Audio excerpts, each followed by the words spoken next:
হ্যাঁ বাবা কি রে তরমুজ নেবো 10টা। কই নিবি 10টা তরমুজ?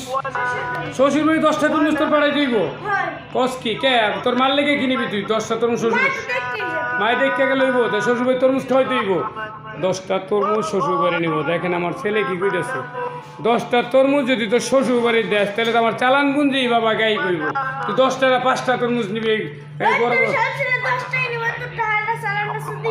ওই কয় না বাবা 10টা না তুই 3টা তরমুজ নিবি তোর শ্বশুর বাড়ি না 10টাই নিবা, 3টা নিবা না। আর ফল নিবি কয় কেজি করে?